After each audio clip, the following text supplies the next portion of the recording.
Dile a los niños que vengan luego. Nos vamos. Ya, pues apúrese, Nos vamos. Tati, apure la causa, pues. Ya. Vamos.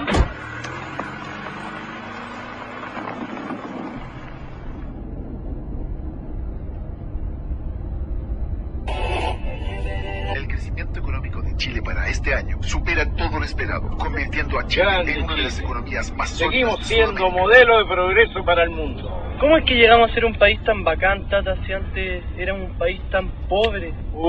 Esto comenzó hace muchos años, cuando ustedes no habían nacido. ¿Con la guerra del Pacífico? No tan atrás. Comenzó en el año 1973. Ese es un periodo de nuestra historia que hasta ahora ha sido muy, pero muy mal contado. ¿Y tú te la sabes o no, Tata? Claro que sí, pues yo me la viví en cuerpo y alma, mijo. Entonces cuéntala, pues, Tata. Cuéntala, Bueno, ya. Mira, todo empezó en esos tiempos, en que el mundo estaba, fíjate, dividido entre capitalismo y comunismo. ¿Y qué es el capitalismo, Tata? Capitalismo, mira, es un basurero lleno de autos, casas, artículos eléctricos y comida. ¿Y el comunismo? Bueno, es lo mismo, el mismo basurero, pero sin nada. Causas. En 1970, el mundo se encontraba dividido entre dos ideologías políticas antagónicas e irreconciliables: la democracia y el comunismo marxista. Las dictaduras marxistas ya habían subyugado a la ex Unión Soviética, Alemania Oriental, China y Cuba, e intentaban extender sus dominios hasta América Latina. Ese año, el comunismo marxista vio la oportunidad de tomarse Chile fácilmente, accediendo al poder por la vía democrática del voto ciudadano, de la mano del líder de la Unidad Popular, el socialista Salvador Allende Gossen. Pero esta historia comenzó un poco antes, cuando en 1964 fue elegido presidente de Chile el demócrata cristiano Eduardo Frei Montalva, cuyo gobierno pavimentó el camino para la entronización del marxismo en el país. Al siguiente año, en la Universidad de Concepción, nacía el movimiento terrorista MIR. Las huestes comunistas, después que fueran proscritas y desarticuladas por el presidente Gabriel González Videla, habían logrado nuevamente reorganizarse. Mi teoría era muy clara y muy sencilla, y creo que es la única manera de defender la democracia en el mundo. Y es que la libertad que da la democracia no puede servir para ser destruida. Y usted, al darle cabida a un comunista y otorgarle los derechos y las libertades que tiene un demócrata, sencillamente usted lo que está es sentenciando a muerte la democracia, como lo ha demostrado el Partido Comunista en todo el mundo. Como en 1970, el candidato de la Unidad Popular, Salvador Allende Gossen, en su cuarta postulación a la presidencia de la República, no alcanzó la mayoría absoluta de votos que necesitaba para ser elegido. Y por el sistema político de la época, o la institucional de la época, fue ratificado por el Congreso, quien le puso una serie de condiciones para el famoso Estatuto de Garantías, que por supuesto el presidente Allende después pasó por encima. Entonces se lo dijo a Regis Debray, recordemos. Que no hemos olvidado jamás un principio fundamental del marxismo, la lucha de clases. Nosotros dijimos en la campaña electoral que nuestra lucha era para cambiar el régimen y el sistema, y que íbamos nosotros a conquistar el gobierno, para conquistar el poder, a hacer las transformaciones revolucionarias que Chile necesita. El mismo día que Allende fue ratificado como el nuevo presidente de Chile, cientos de personas abandonaron el país. En su primer mensaje del año 71 al Congreso Nacional, él fue muy explícito porque dijo: si el Congreso no acoge las reformas que nosotros estamos realizando, las reformas revolucionarias, puede desatarse en el país un clima de gran violencia. Estamos vigilantes, sabemos perfectamente bien lo que la historia señala y no nos van a pillar de sorpresa. Además, ese enfrentamiento, antagonismo, tendrá ¿Cómo no va a haber si nosotros partimos del hecho esencial marxista de la lucha clase? Apenas asumido el mando, Allende reiteró su decisión de instaurar en Chile una economía socialista que contemplaba la expropiación por parte del Estado de todas las actividades vitales para el desarrollo económico y social del país.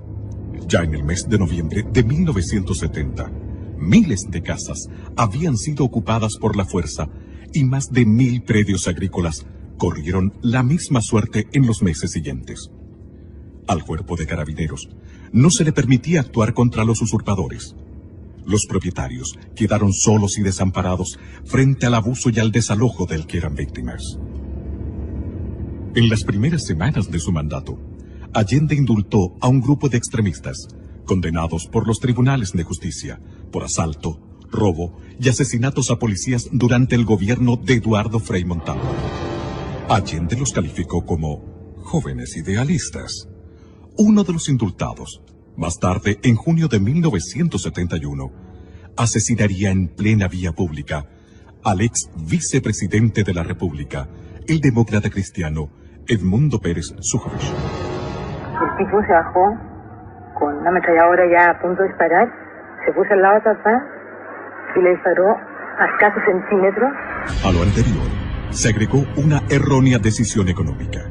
Allende incrementó bruscamente el gasto público, financiándolo por medio de una descontrolada sobreemisión monetaria del Banco Central, que en ese entonces se produjo una de las peores crisis económicas que tenga recuerdo Chile. Fue una época bastante difícil, porque junto con el directorio de la CIMET muchas veces fuimos al Ministerio del Interior a reclamar, ¿no es cierto?, para que nos dieran fuerza pública. Las tomas no eran solamente de la gente del interior, de la fábrica, normalmente eran tomas hechas por gente del exterior de las empresas. Y ahí se crearon los cordones industriales de Vicuña Maquena, de Cerrillo, con criterios políticos. Pero eso no implica que esas empresas, para ser autónomas, deben tener independencia para producir. No. Nosotros somos y seremos partidarios de una economía centralizada. Las empresas tendrán que desarrollar los planes de producción que fije el gobierno. Allende promovió la creación de fuerzas paramilitares clandestinas, alentando la vía armada, los saqueos, las tomas de terrenos y predios para llevar a cabo la reforma agraria. Hubo asesinatos en todo el país, estados de emergencia, cadenas obligatorias de información, culminando con la internación de armas clandestinas que provocó una total inseguridad ciudadana. Muchas veces él en distintos discursos, porque era un hombre que tenía mucha facilidad de palabra, hablaba en distintas ocasiones, iba a poblaciones, ahí manifestaba en largas peroratas manifestaba sus puntos de vista con mucha elocuencia. Dijo frases tales como si hay una revolución reaccionaria, armas tendrá el pueblo. Corrían tiempos complejos, difíciles de imaginar para las nuevas generaciones de chilenos. La ciudadanía debió soportar innumerables atropellos, privaciones y temores. Ningún propietario de tierras, empresa o comercio podía trabajar con la seguridad de que su propiedad no fuera expropiada por cualquier razón. Fui con mis 4 hijos, con mi guagua en los brazos y mis hijos al lado mío y les dije, así que ustedes me tienen amenazada de muerte, aquí están mis hijos y aquí estoy yo. Mátenme cuando ustedes quieran. Yo sufrí mucho ahí. El clima de enfrentamientos que vivía Chile llegó a su punto de ebullición el miércoles 1 de diciembre de 1971, coincidiendo con la visita de Fidel Castro. Chile se da a conocer en el mundo por la acción de sus mujeres. Ellas se levantaron contra el gobierno porque el gobierno las presionaba a no tenerle alimentos para sus hijos. Donde habían colas me ponía para lo que fuera. No teníamos pasta de dientes, no había jabón, no había con qué hacerse aseo, no había con qué lavar, no había nada. Y además hicieron la mayor manifestación pública, la marcha de las cacerolas, que fue interrumpida por los terroristas del MIR que las apalearon, les tiraron papas con hojas de afeitar adentro, les clavaron los glúteos, en fin, 160 mujeres heridas en una marcha que nunca más se conoció en Chile. Muchos, y me recuerdo como el día de hoy, cuando muchos tipos de los cordones industriales se pusieron en las gradas del Santa Lucía y nos tiraban papas con gilet, como el día de hoy. Y las mujeres también se encerraron, se tomaron los jardines del Congreso Nacional y se amarraron en sus rejas. Y lloraban. Y la gente que pasaba le regalaba un pañuelo. Ellas añadieron un pañuelo que la gente les dejó y le dieron una vuelta completa con pañuelos a todo el Congreso Nacional. Perdone que me emocione, pero estos recuerdos son de un hijo para su padre. A la decidida y persistente resistencia de las mujeres chilenas se unieron los estudiantes, protestando ante el intento de implementar la Educación Nacional Unificada ENU, que escondía un plan de concientización de la juventud desde la enseñanza básica a la universitaria. Miles de estudiantes salieron a las calles a defender sus derechos y fueron apaleados por grupos extremistas con el beneplácito del ministro de Educación de la época, el radical Aníbal Palma. La crisis alcanzó muy pronto a los medios de comunicación. Perseguían a nuestros medios. Hubo una clausura de radios que duró 60 días. Las radios en Chile fueron en ese tiempo determinantes para informar a la población de lo que significaba caer en el comunismo. En marzo de 1972, una nueva y grave ilegalidad estremeció al país. Desde un avión de la línea aérea cubana de aviación, fueron desembarcadas en el aeropuerto de Pudahuel una serie de misteriosas cajas. Estas ingresaron al país vulnerando el procedimiento de control del Servicio Nacional de Aduanas, por orden expresa del entonces director de investigaciones y del propio ministro del Interior, Hernán del Canto. Semanas después, se pudo constatar que lo que contenían las cajas era armamento, ingresado ilegalmente al país, destinado al grupo de amigos personales de Allende, GAP. Que las únicas armas las pueden tener las Fuerzas Armadas, y este era un grupo armado paramilitar. Como fue muy criticado el hecho de que tuviera una Guardia Armada personal, GAP, después hicieron un cambio y dijeron no, si en realidad no es una Guardia Armada personal, es un grupo de amigos personales, y a eso obedece la sigla GAP. Años más tarde, el escritor cubano Norberto Fuentes confesaría en una de sus obras que ingresar armamento a Chile en cajas rotuladas como valija diplomática fue un procedimiento común del gobierno de Cuba durante el periodo de Allende. En junio de 1972, otra situación tensional sacudió al país al negarse el presidente Allende a promulgar completa la reforma constitucional aprobada por el Congreso, que volvía inexpropiables los predios inferiores a 40 hectáreas. Hay una ley. Esa ley indiscutiblemente nos va a llevar a nosotros a expropiar todas las haciendas, todos los fondos que supere el mínimo establecido por la ley. Y esto produjo un verdadero caos y desastre en la producción agrícola. Tanto es así de que las autoridades reconocieron en su tiempo de que la producción agrícola equivalente al año 1935. Si no hubieran quitado el fondo era como quitarme la vida. Y nos querían quitar el fondo porque estos desgraciados aprobaron una ley, ¿no es cierto?, de quitarle todos los fondos a los agricultores sin pagar ninguna indemnización. Al presidente de la República por enésima vez la actitud ilegal de la autoridad administrativa. La oposición consideró este acto inconstitucional. Las cosas no pueden seguir como están. La Contraloría General de la República le dio la razón. En medio de esta polémica, el Partido Nacional declaró que el presidente de la República, al no promulgar la reforma constitucional, estaba violando en forma deliberada y sistemática su promesa solemne de respetar y hacer cumplir la Constitución y las leyes. ¿Se imaginan ustedes cómo fue esto? en esos momentos en que había una efervescencia nacional, estuvimos a punto de una revolución. En el mes de octubre de 1972, en medio de una inflación galopante que superaba el 260% anual y ante la posibilidad de ser estatizados o ir a la quiebra, la agrupación de dueños de camiones inició un paro nacional. Querían seguir trabajando, había una persecución tremenda, si tú no eres comunista o socialista, preso, ¿ya? Y vino una sensación de inseguridad familiar primero, y después de todos los camioneros que son bravos para sus cosas. Comenzó a fallar la benzina. No le entregaban combustible a los camioneros, que éramos de una línea, ¿ya? Entonces, él formó el Mopare, que era una asociación de dueños de camiones, pero del lado contrario, ¿ya? El Mopare recibía todo, neumáticos, camiones, combustible, y a nosotros nos comenzaron a encerrarnos.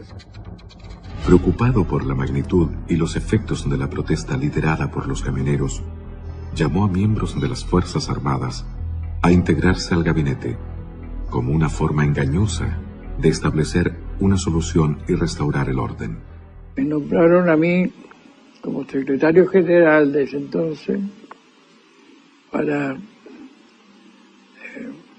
tomar contacto con los interventores que eran de las Fuerzas Armadas, y en ese momento sonó el teléfono del Ministerio de Obras Públicas, donde estábamos, que queda frente a la Bolera. Era el presidente de la República que habló con el ministro Miolillate y le preguntó: ¿sabe usted dónde podemos encontrar a Jorge Álvarez? Dígale a Jorge Álvarez, porque así hablaba, que venga inmediatamente aquí a La Moneda. Entonces me dice: mire Álvarez, me dijo, soy un convencido que cada hombre tiene su precio. Decirme a mí esa weá. Y por lo tanto yo le voy a hacer un ofrecimiento a usted, con tal que me pare el paro. Que los camiones salgan mañana a trabajar. Y yo le hago depositar a usted en Nueva York, en una cuenta ultra secreta, $1.000.000. Yo lo quedo mirando un rato. Si no está de acuerdo, 2 millones me dice. A los camioneros se agregaron luego todos los sectores productivos, paralizando por completo al país. Era obvio que íbamos por un muy mal camino, íbamos en dirección a una confrontación dentro de los chilenos, una guerra civil. Para el presidente Allende, esta crisis fue el verdadero anuncio de que la revolución marxista se le escapaba de las manos. En medio de la anarquía reinante, surgieron los comandos de extrema derecha como respuesta al desenfreno con que actuaban la Guardia de Amigos Personales de Allende GAP y las brigadas marxistas. Los enfrentamientos entre grupos antagónicos se sucedían sin previo aviso en los campos, en las carreteras y hasta en el centro de Santiago y otras ciudades. A fines del año 1972, la crisis económica y alimentaria en Chile se hizo insostenible. El gobierno de la Unidad Popular comenzó a preparar a la población para un plan de racionamiento de alimentos, combustibles y energía. La ola estaba creciendo y el desenlace, fuera cual fuere, tenía mal pronóstico.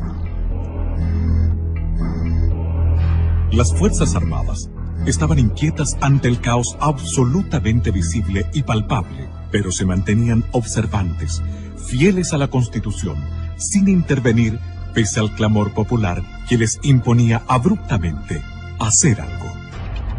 La manera más gráfica y clara de saber lo que ocurría al interior de ellas se devela en alguno de los párrafos de un extenso memorándum confidencial del Ejército emitido en 1973 que decía: se ha perdido el respeto por la vida humana, se mata sin temor ni escrúpulo. La propiedad privada tampoco es respetada. El gobierno no da sintonías de desear poner un fin drástico al extremismo en todas sus organizaciones. Las Fuerzas Armadas se sienten íntimamente engañadas y frustradas al constatar que grupos extremistas adversos que no vacilan en atacarlas y socavarlas actúan con el beneplácito de miembros del partido de gobierno. Se ha pasado a una nueva etapa de enfrentamiento en el que las Fuerzas Armadas han sido agredidas y penetradas. Se estima que la guerra no convencional ya ha comenzado. El 21 de mayo de 1973, al hablar en el Estadio Nacional ante sus enfervorizados seguidores, Allende afirmaba que, utilizando primero la ley, haré uso luego de la violencia revolucionaria si fuera necesario. Carlos Altamirano, que era probablemente el más exaltado de los elementos del gobierno de la Unidad Popular, le confesó a la periodista Patricia Pollicer en un libro que se llama Altamirano, cómo era la distribución de los elementos armados que tenía cada partido de la Unidad Popular. Y de esa cuenta uno saca la conclusión de que ellos tenían unos 10.000 hombres en armas. Yo me acuerdo que me regalaron, como recuerdo, una boina de un capitán de ejército cubano que había estado combatiendo contra nuestras fuerzas y había obviamente perdido la vida. Este ejército ilegal que se estaba preparando para un golpe que iba a permitir que la Unidad Popular se hiciera de la totalidad del poder. ¿Dónde estaban esos políticos cuya responsabilidad primordial, si no única, es la de velar por la paz, por la seguridad y por el progreso de la comunidad que los eligió? Cuando el Partido Socialista dice en su Congreso Anual de Chillán en 1961 que no descarta la toma del poder por las armas, y lo vuelve a repetir en los congresos de los años siguientes. Repentinamente, el 29 de junio de 1973, un regimiento blindado de Santiago se rebeló en el llamado Tanquetazo e invadió el perímetro de seguridad del Palacio de la Moneda. El levantamiento fue dominado en pocas horas por el mismo ejército, pero tuvo la virtud de revelar la verdadera actitud e intenciones del presidente Allende.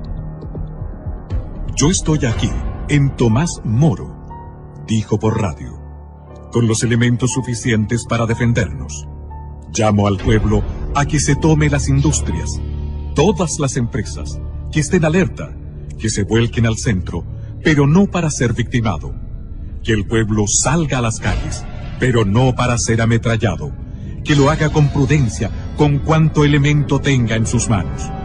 Si llegó la hora, armas tendrá el pueblo. Pero nosotros estamos alerta y tenemos que decirle a todos los que estén en actitud vigilante. Y por eso en la concentración de la tarde yo voy a plantear algunos aspectos en que el pueblo debe tener más conciencia. Usted está cumpliendo su programa, enfrentamiento continuo. Permanente. Hasta si ellos lo buscan, si ellos lo provocan, habrá el enfrentamiento forzado.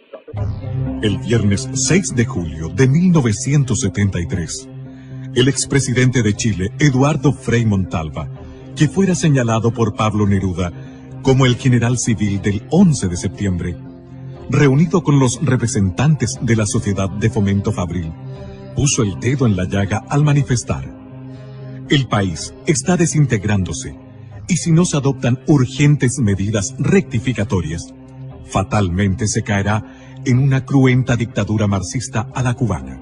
Nada puedo hacer yo, ni el Congreso, ni ningún civil. Desgraciadamente, este problema solo se arregla con fusiles. Y a continuación dijo: les aconsejo plantear sus aprehensiones directamente a los comandantes en jefe de las Fuerzas Armadas. Ojalá hoy mismo. El 22 de agosto de 1973, la Cámara de Diputados del Congreso Nacional aprobó e hizo público el acuerdo que expresaba la desaprobación del ente legislativo ante las circunstancias y evidencias de lo que estaba ocurriendo en Chile, afirmando en alguno de sus párrafos que el gobierno no ha incurrido en violaciones aisladas de la Constitución y de la ley, sino que ha hecho de ello un sistema permanente de conducta, atropellando sistemáticamente las atribuciones de los demás poderes del Estado, violando reiteradamente las garantías que la Constitución asegura a todos los habitantes de la República, y permitido y amparado la creación de poderes paralelos ilegítimos que constituyen gravísimo peligro para la nación.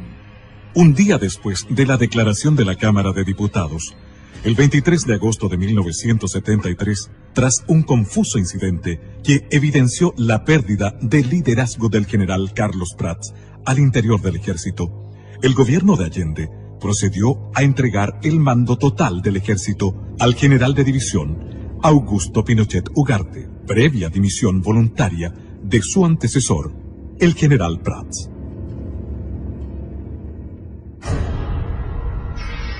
Pronunciamiento militar y estado del país al recibirse.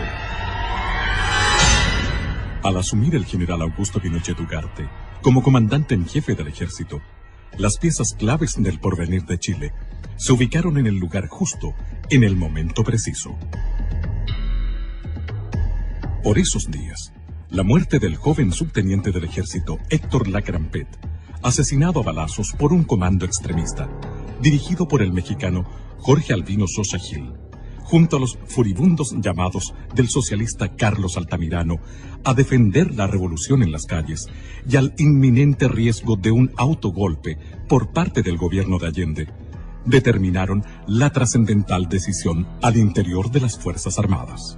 Los oficiales, suboficiales, clase y soldados no tienen la obligación de prestarle obediencia. El 7 de septiembre de 1973, el almirante José Toribio Merino hizo llegar a manos de los generales Lee y Pinochet un mensaje claro y decisivo de su puño y letra. En él se señalaba el día y la hora en que las Fuerzas Armadas entrarían en acción. Los generales en jefe firmaron el documento comprometiéndose con la liberación de Chile. El día 10 de septiembre, a las 16 horas, zarpaba desde Valparaíso la Escuadra Nacional para integrarse a las maniobras navales internacionales UNITAS. Y cuando me recibo guardia de la noche, me doy cuenta que vamos con rumbo absolutamente contrario al que yo inicialmente suponía que debíamos ir para reunirnos con los buques de la Marina Norteamericana con la cual íbamos a hacer el ejercicio UNITAS. Y allí entonces se me entrega un papel donde dice las Fuerzas Armadas han decidido tomar el control del país. Y a este buque, que era el destructor Cochrane, le ha correspondido tomar el control del puerto de San Antonio. Ese mismo día, la totalidad del contingente del ejército se acuarteló en sus unidades. Al conocerse al día siguiente el fallo de la Corte Suprema respecto al desafuero del senador socialista Carlos Altamirano. Estas dos situaciones, aparentemente fortuitas, favorecieron el factor sorpresa de la acción liberadora, disminuyendo el riesgo de un mayor derramamiento de sangre. En la madrugada del 11 de septiembre de 1973, Augusto Pinochet, comandante en jefe del ejército, establece su cuartel general en el recinto militar de Peñalolén, mientras Gustavo Lee, comandante en jefe de la Fuerza Aérea, se instala en su cuartel general de la Academia de Guerra Aérea y el general Mendoza hace lo propio en el edificio de carabineros de General Norambuena, pleno centro de Santiago. En Valparaíso, el almirante Merino arriba a su cuartel general de la Academia de Guerra Naval. Minutos más tarde, la Escuadra Nacional reapareció sorpresivamente en Valparaíso, mientras las Fuerzas Armadas procedían a tomar la ciudad, desplegándose por toda la costa. En Santiago, el ejército hacía lo propio, acercándose a la Moneda. Santiago, 11 de septiembre de 1973. Teniendo presente, primero, la gravísima crisis económica, social y moral, las Fuerzas Armadas y Carabineros de Chile declaran, primero, que el señor presidente de la República debe proceder a la inmediata entrega de su alto cargo a las Fuerzas Armadas y Carabineros de Chile. La proclama de la Junta de Comandantes en Jefe de las Fuerzas Armadas y de Orden remeció a Chile entero. A las 7:30 de la mañana, la liberación de Chile estaba en marcha.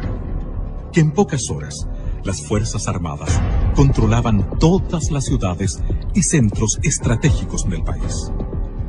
Al atardecer del 11 de septiembre, la primera gran batalla por la libertad de Chile había concluido. A esa hora, el almirante José Toribio Merino llegaba en helicóptero hasta la escuela militar. Allí lo esperaban el general Augusto Pinochet, el general Gustavo Lee y el general César Mendoza. Fue la primera vez que se reunieron los 4 jefes de la Junta Militar. Tras los saludos marciales de rigor, dieron paso a los abrazos del triunfo y al comienzo del trabajo abrumador que tenían por delante. Semanas después del pronunciamiento militar, Patricio Elwin, uno de los principales líderes de la democracia cristiana, validó políticamente la acción de las Fuerzas Armadas de Chile al declarar en una entrevista a un corresponsal del News Service de Washington y Bonn. La llamada vía chilena de construcción del socialismo, que empujó y enarboló como bandera a la unidad popular y exhibió mucho en el extranjero, estaba rotundamente fracasada. Y eso lo sabían los militantes de la Unidad Popular y lo sabía Allende. Y por eso ellos se aprestaban, a través de la organización de milicias armadas, muy fuertemente equipadas, que constituían un verdadero ejército paralelo, para dar un autogolpe y asumir por la violencia la totalidad del poder. En estas circunstancias, pensamos que la acción de las Fuerzas Armadas simplemente se anticipó a ese riesgo para salvar al país de caer en una guerra civil o en una tiranía comunista. ¿Para qué queremos un nuevo gobierno? Queremos un nuevo gobierno para que venga a haber seguridad en la familia chilena, para que las mujeres puedan dedicarse a su casa y a sus hijos y no tengan que estar perdiendo horas y horas, días enteros en hacer la cola del aceite, la cola de la harina, la cola del azúcar, la cola del pan. La primera batalla había sido ganada, pero ahora venía otra, más larga y compleja que la anterior. Y bajó mi general en manga de camisa, con manga corta, en manga de camisa, y se sentó ahí y dijo, bueno, pues amigos, ustedes saben por qué están aquí. No, nosotros no teníamos muy clara la situación. Dijo, porque vamos a formar un comité asesor, porque me tienen que ayudar, pues amigos. Recibían un país absolutamente quebrado, desde el punto de vista económico, social, de todo punto de vista, y especialmente esa confrontación que había entre los chilenos era muy profunda. Así lo estimaba también el expresidente demócrata cristiano, don Eduardo Frei Montalva. Vengo a este sitio para, junto con todas las iglesias de Chile, orar por la paz y la reconstrucción de nuestra patria. Señor general, juráis, por Dios, por la patria y la justicia, cumplir y hacer cumplir los postulados del acta de constitución de la Junta, con toda la energía que vuestro amor por Chile y con todos los medios a vuestro alcance, cualquiera que sea el sacrificio que ellos os demanden? Sí, lo juro. Sí, lo juro. Sí, juro. Sí, juro. Ese mismo día se comunicó a las representaciones diplomáticas acreditadas en el país que la Junta Militar había asumido el mando supremo de la nación y que se rompía relaciones con Cuba y con Rusia. El expresidente Eduardo Frei Montalva declaraba al diario madrileño ABC: el marxismo, con conocimiento y aprobación de Salvador Allende, y acaso por instigación de Allende, había introducido en Chile innumerables arsenales que se guardaban en viviendas, oficinas, fábricas, almacenes. Los militares han salvado a Chile y a todos nosotros. Ese mismo día, 11 de octubre de 1973, al término del primer mes del pronunciamiento militar, el general Pinochet dio lectura a un informe sobre la situación sociopolítica del país, en el que advirtió que la tarea que estaban comenzando exigiría de grandes esfuerzos y largo tiempo. El país vive en estos momentos una de las etapas más difíciles de su historia. Ella es el fruto de una pesada herencia que recibimos. Las palabras del general Pinochet, refiriéndose a que no había plazos ni fechas claras acerca del término de su misión al mando de Chile, no fueron bien recibidas por la clase política chilena, en especial por los partidos de centro que esperaban ser beneficiados con una entrega inmediata del poder por parte de las Fuerzas Armadas. Hasta el mes de julio de 1974, Chile fue conducido por un poder ejecutivo colegiado, en el cual compartían responsabilidades los 4 miembros de la Junta. En esta fecha, mediante el decreto ley 806, el general Pinochet recibió el título de presidente de la República. En tanto, la Junta quedó investida de poderes constituyentes y legislativos. Leyes. El poder legislativo, encabezado por el almirante José Toribio Merino, en 17 años de las Fuerzas Armadas y Carabineros de Chile, tuvo el promedio de aprobar una ley cada 3 días. En 17 años de gobierno de las Fuerzas Armadas y Carabineros, se promulgaron 4.652 leyes. En 21 años de gobiernos políticos, se han promulgado 1.556 leyes.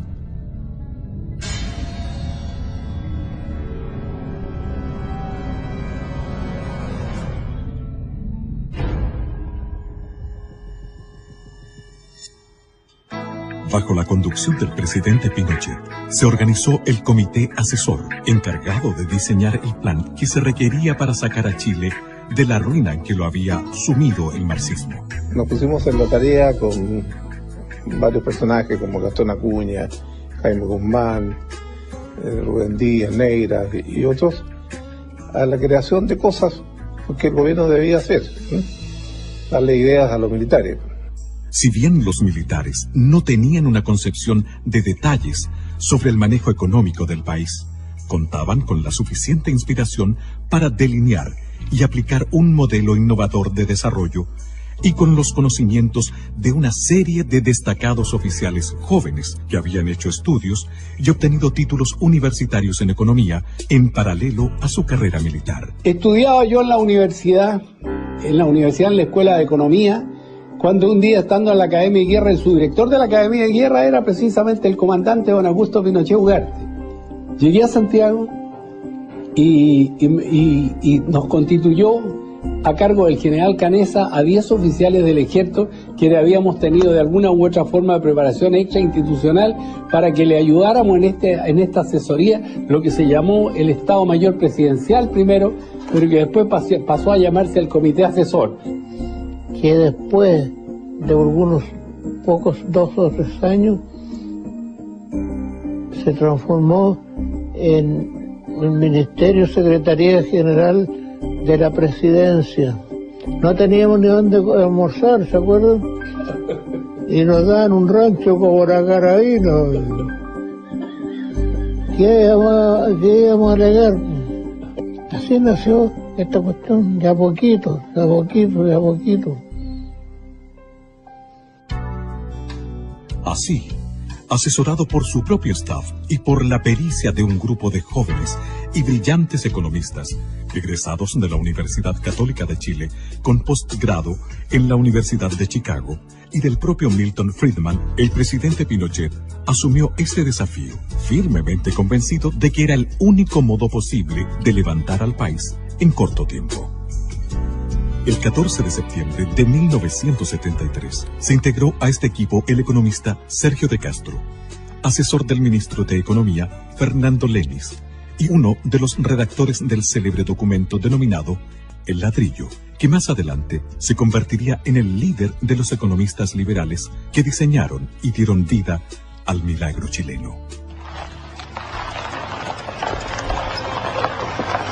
Los militares ordenaron todo este asunto del país. Estoy escuchando su conversación y sabe que lo más importante es que Una vez que los militares ingresaron al gobierno, automáticamente el marxismo se terminó. Y la guerra también. Ojalá hubiese sido así, porque a partir del 11 de septiembre del 73 se renovó con mayor fuerza la guerra irregular. Tata, ¿qué es la guerra irregular? ¿No son tan guerras? Mira, son guerras no como las tradicionales, es cuando no se ve el enemigo de cara. Eso es terrorismo. Es lo que pasa con las FARC, con los talibanes. Chuta, ¿y eso pasó aquí en Chile, Tata? Sí, y muchas cosas más, porque a partir del 11 de septiembre del 73 vinieron muchos problemas, pero hay muchos que lo niegan. ¿Sabes, Tata? No entiendo nada. No te preocupes, yo te voy a explicar. La guerra irregular, atentado al presidente y Carrizal Bajo. Durante el gobierno de Allende, el senador comunista Volodya Teitelboy comentó públicamente que morirían entre 500.000 a 1.000.000 de chilenos al estallar la guerra civil.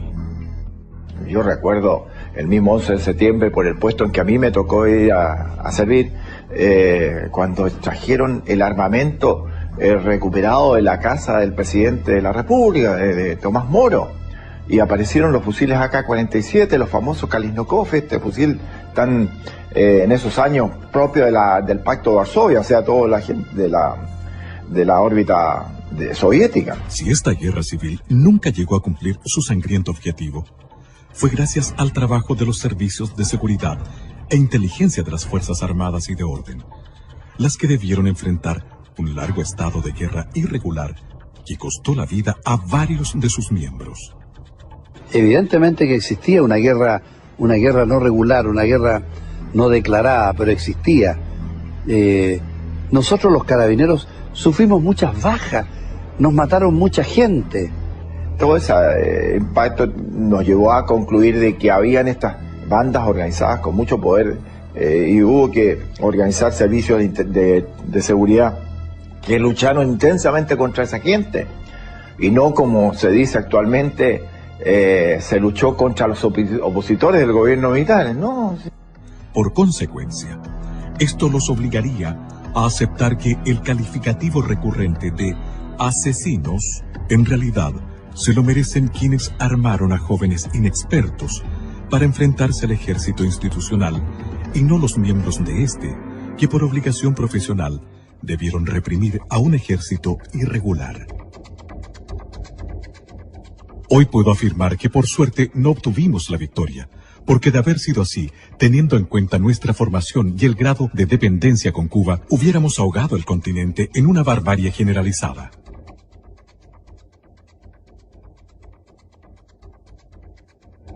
Una de nuestras consignas era hacer de la cordillera de los Andes la sierra maestra de América Latina, donde primero hubiéramos fusilado a los militares, después a los opositores y luego a los compañeros que se opusieran a nuestro autoritarismo.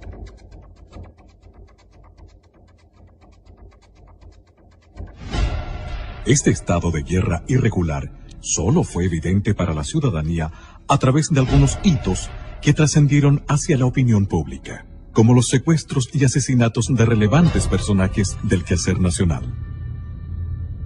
El decomiso de los arsenales clandestinos de Carrizal Bajo y el intento de magnicidio contra el presidente de la República. Todo esto se prepara a fines del 83. Ahí comienza a armarse, junto con la creación formal del Manuel Rodríguez, del movimiento Manuel Rodríguez. Esta era una cooperación revolucionaria de Fidel Castro al Partido Comunista. O sea, aquí el Partido Comunista en el año 86 era sí o sí.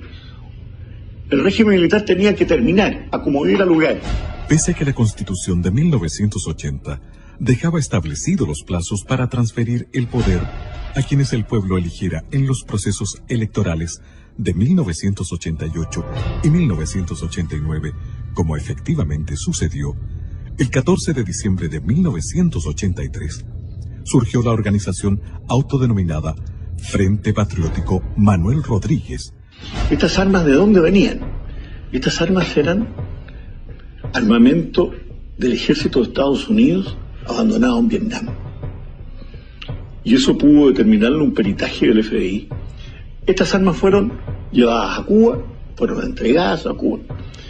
Y Cuba lo reconoce en más de alguna publicación que se han hecho. En barcos pesqueros de alta mar, los trajeron a las costas chilenas. Sabemos aproximadamente por la cabida que tenían las dos goletas, que ingresaron alrededor de 70 a 80 toneladas y se lograron pesquisar entre 55 a 60 toneladas. El resto o está en la zona o está repartido. Por lo que se ha escuchado, dice que esas armas están en algún lugar y bien guardadas y bien mantenidas. Esta fue una larga investigación, hubo más de 60, 70 procesados, detenidos, fueron condenados, y los más importantes de estos se fugaron en una gran fuga de febrero o enero del año 90. Y los otros, bueno, los otros están amnistiados, indultados, desde luego ninguno en Chile. Ahora, ¿qué iban a hacer con 4.000, 5.000 M-16? ¿Tenían 4.000, 5.000 combatientes? Había mucho combatiente preparado. Mucho combatiente preparado en Cuba, en Angola, en Nicaragua. Habían oficiales que sí prepararon esto. El propio atentado al general Pinochet, no le quepa la menor duda, que fue preparado por oficiales de Estado Mayor cubanos. El cohete Low para un tanque. El cohete Low genera de 2.000 a 3.000 grados Celsius. Era para que no hubiese salido nadie vivo. ¿Por qué? Porque la carretera era de 2 pistas, una ida y una de vuelta. Cerraron una pista con un vehículo, con una casa rodante. Al otro lado había una quebrada de 200 metros. Había un pequeño murallón de 20 metros al otro lado. Y por el camino hacia el oriente lo cerraron con una camioneta Loop con 6 hombres, con Low y con M-16. Eran alrededor de 21 o 22 hombres. A uno de los vehículos adelantados los carbonizan con un Low. Los matan a los 4 que han convertido en carbón. Miguel Pinochet iba en un Mercedes-Benz. Iban 2. Ellos no sabían en cuál de los 2 iba, pero eran autos blindados. Y les dispararon por todos lados, le tiraban granadas, los autos saltaban. Por la reconstrucción de escena estaba clarísimo. Pero los autos resistieron absolutamente. Y cuando llega el momento en que uno le dispara un Low, esos que paran un tanque, ahí yo creo absolutamente en los milagros, pero en este caso es un milagro científico, que el Low, para prepararse, entonces para explosar, requiere de un mínimo de distancia, requiere a lo menos 25 a 30 metros para prepararse, porque si no, muere el tirador. Bueno, aquí este hombre se acercó para asegurar el blanco y disparó a 10 metros. Y el Low no estalló. Este vil atentado costó la vida a 5 integrantes de la escolta presidencial y dejó inválidos a otros 12. Sin embargo, una vez más, la divina providencia, junto al coraje y la rápida reacción de los escoltas, no permitieron que se concretara el magnicidio, y el presidente Augusto Pinochet y su nieto de 11 años, Rodrigo García, que le acompañaba en esa oportunidad, resultaron ilesos. Y al último momento, yo no sé por qué le grité todavía por un vidrio, por una ventana: sube al niño en el auto tuyo. No iba a ir, el niño iba a ir con el médico. Y yo no sé, porque si no, Augusto se habría bajado. Si no va con el niño, se baja y lo matan, por supuesto. Pero Rodrigo tenía mucha pena porque había visto morir a los escoltas. Él al principio lo veía como que fuera una cosa irreal, como de televisión. Así lo veía él al principio. Después se dio cuenta que era real. Y le dije: mira, hijo, tienes 2 opciones. O esto te amarga la vida, o simplemente lo tomas como una prueba que Dios te da y maduras y lo tomas positivamente o negativo. Es tu elección. Al hacerse público este cruel atentado en contra del primer mandatario de la República, la ciudad de Santiago se volcó a las calles en una marcha que congregó sobre 700.000 personas, que desfilaron durante 8 horas frente a su presidente.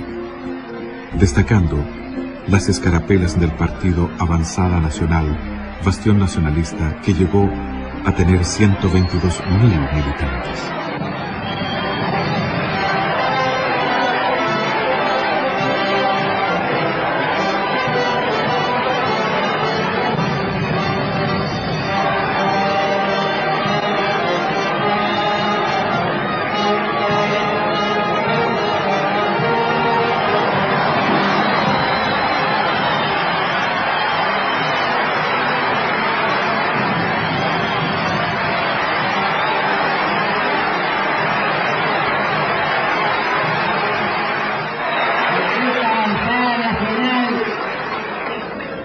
La hizo crecer desde pequeña y ya está hecha un hombre. Pero debo hacer darle la energía suficiente para que sea el primero de los partidos políticos. Surgió precisamente Avanzada Nacional, como he dicho, el 21 de mayo de 1987, con el propósito de contribuir a la tarea histórica de la reconstrucción nacional. Reconstrucción nacional que inició,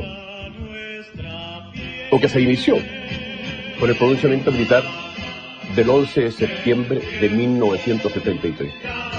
Después de sufrir el más vil atentado que me ha permitido seguir viviendo para luchar por la libertad de nuestra patria, reitero que, mientras él me lo permita, emplearé todas mis energías al servicio de esta tierra que tanto. Qué heavy, tata. Mansa historia que no conocíamos. Creo que yo no me sabía la historia completa. Es natural que así sea, porque se ha dicho pocas verdades y muchas mentiras durante largo tiempo. La Concertación se ha empecinado en escribir la historia de Chile solo con fragmentos de verdad. Los logros. El legado del presidente Augusto Pinochet a Chile. El presidente Augusto Pinochet asumió el gigantesco desafío de reconstruir a Chile no solo en el aspecto económico, sino como nación y Estado. Este ideario quedó plenamente expresado en los documentos Declaración de Principios del 11 de marzo de 1974 y en el Objetivo Nacional del 23 de diciembre de 1975, que sirvieron luego de base para reformular la Carta Fundamental y Constitución de la República, sometida a plebiscito el año 1980. Por razones obvias, el mayor esfuerzo inicial fue puesto en la recuperación económica. Y si hay un logro indesmentible, aceptado tanto por adherentes y adversarios del gobierno de las Fuerzas Armadas y de Orden, es que este recibió un Chile en ruinas y entregó un país en orden y progreso. Cuando en el resto del mundo, en prácticamente todo el mundo, existía una política muy estatista, muy socialista, en que era absolutamente distinta de esta economía. En el mismo Chile, la economía estaba absolutamente fijada y manejada, estaban fijadas las tasas de interés, estaban fijados 3.500 precios, sencillamente estaba desconocida prácticamente la propiedad privada. En 1975, para sacar al país de la ruina financiera en que lo había sumido Allende, el gobierno se vio en la necesidad de implementar un tratamiento económico de choque. Tras unos primeros años de dificultades, el método aplicado comenzó a afianzarse y el país inició una rápida recuperación económica. El sorprendente progreso y prosperidad de Chile motivó a que el mundo comenzara a hablar muy pronto del milagro chileno. Años más tarde, en 1985, en medio de la primera gran crisis que estremeció conjuntamente a todas las economías del planeta, el gobierno llamó a integrar el gabinete a Hernán Vigi. Tras conocer su propuesta para superar el aciago momento, el presidente Pinochet lo nombró ministro de Hacienda. Bajo su gestión, se retornó a los principios liberales implementados con éxito por los Chicago Boys. Se controló la crisis y se inició el notable crecimiento económico que llevó a Chile a duplicar su PGB en los siguientes 10 años. En Chile y en el mundo se habló entonces del segundo milagro chileno. Posteriormente, entre los años 1985 y 1990, y dado su exitoso resultado, el sistema financiero aplicado en Chile fue adoptado por los gobiernos de Estados Unidos e Inglaterra y, paradójicamente, tras la caída del comunismo, por la mayoría de los gobiernos socialdemócratas. Que los logros del gobierno militar son muy grandes, que se han tratado de minimizar por el mundo político hoy día, pero hay que visualizarlo en todo su contexto. Fíjese que él nunca hacía mención de las cosas que había hecho. No se vanagloriaba de nada. Siempre pensaba que tenía que completar otras metas, que no todo estaba terminado. Yo creo que el tema de las obras de mi papá, no creo que nadie debe mencionar nada, es simplemente la historia. Hoy Chile es lo que es gracias a él. Justamente la parte educacional, que hoy está tan de moda, era uno de los puntos que él siempre quiso completar.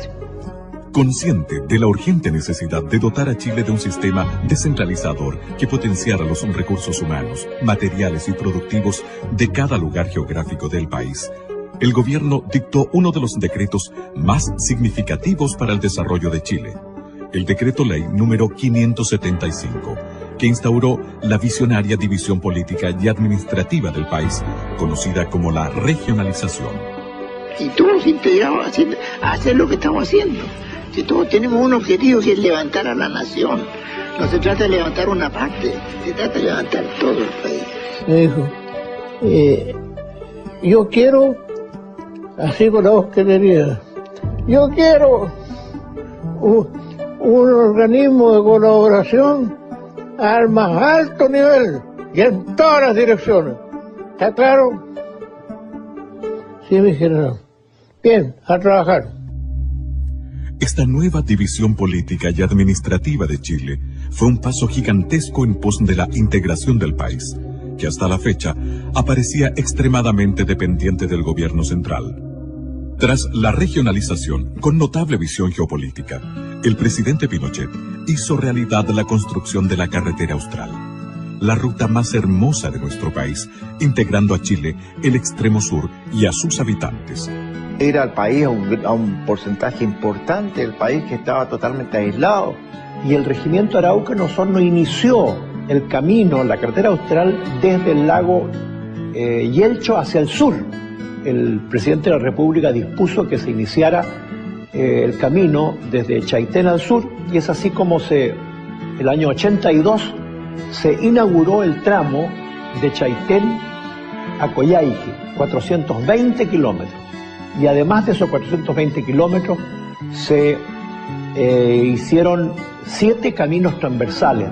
¿Ante cuánto teníamos que sacrificarlo para salir a hacer nuestro trámite? En barco hasta 20 días o más, y por ahí se echaban a perder los barcos o el temporal, el viento, no podían traficar, ahí tenía que uno estar sin poder avanzar. Es un orgullo el haber tenido cerca nuestro al ejército, porque para nosotros el ejército, y más bien don Augusto Pinochet, nos sacó del aislamiento. Antiguamente Chile llegaba a Puerto Montt y nosotros supimos que en realidad éramos chilenos. Cuando llegamos a ver, cuando llegó el ejército, había muerto a desembarcarse en una barcaza y ver uniformados que nos dijeron que nos sacarían del aislamiento. A él le gustaba estar con la gente. Yo le digo una cosa, el general Pinochet recorrió la carretera austral todos los años, 1 o 2 veces, ¿no?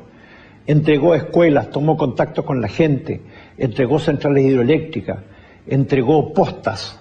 Recorrió toda la carretera, pasó por la carretera. Sí, fuimos al encuentro de él cuando yo trabajaba en Guadalajara ese tiempo, y al cruce de Guadalajara fuimos. A darle un esquinazo. Esta región a él lo recordará por las grandes obras, porque es el único presidente que ha tenido Chile que se ha acordado de nosotros. Es el único que nos hizo una carretera austral, es el único que dio luz, que dio teléfono y que nos dio las comodidades que hoy tenemos. En septiembre de 1973, el sector de la gran minería del cobre, soporte económico de Chile actual, estaba tan arruinado y abandonado como el país mismo.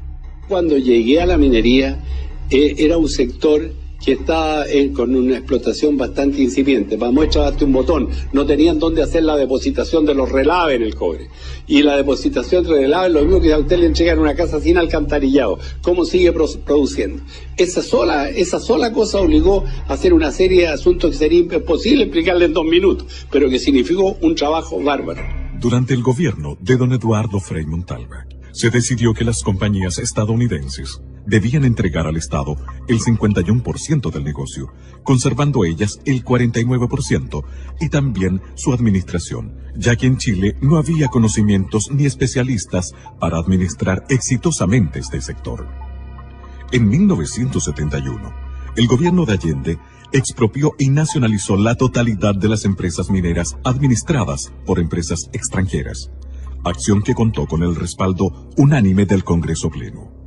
La producción en cero, porque la producción, como había sido no una expropiación, sino que había sido una apropiación del capital norteamericano, los norteamericanos reaccionaron con la justicia y nos embargaron todas las cargas de cobre. Entonces lo que usted salía para afuera quedaba embargado en los puertos que llegaba. Por lo tanto, la entrada era cero.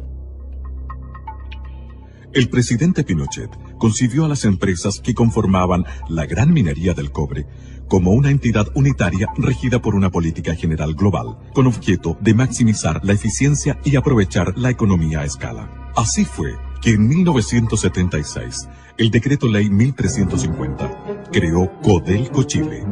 Para hacerse cargo de esta magna tarea, el presidente nominó al general Orlando Urbina Herrera, a quien sucedió más tarde el coronel Daniel Gastón Fres, como presidente ejecutivo.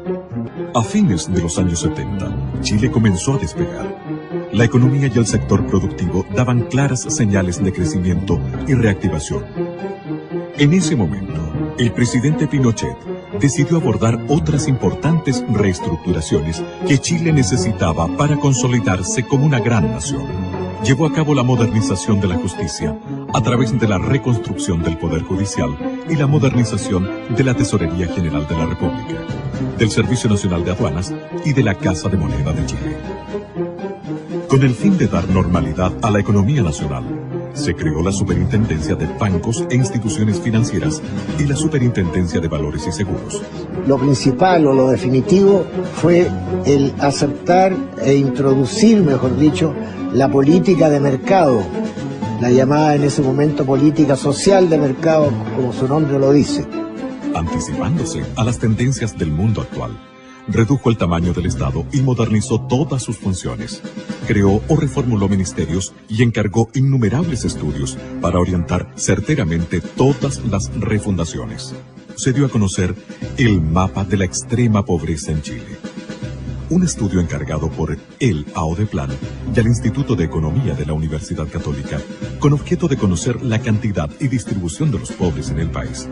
Documento que permitió contar por primera vez en la historia de Chile con datos fidedignos para orientar objetivamente el gasto social del Estado. Con su característica visión de futuro, el presidente Pinochet dispuso la creación de la Comisión Nacional de Energía, una repartición de gobierno con facultades ministeriales que en la actualidad ha tomado enorme importancia en cuanto a normar e impulsar el vital desarrollo energético de Chile. Y tomando en consideración que Chile es un país sísmico, dispuso la creación de la Oficina Nacional de Emergencia del Ministerio del Interior, ONEMI.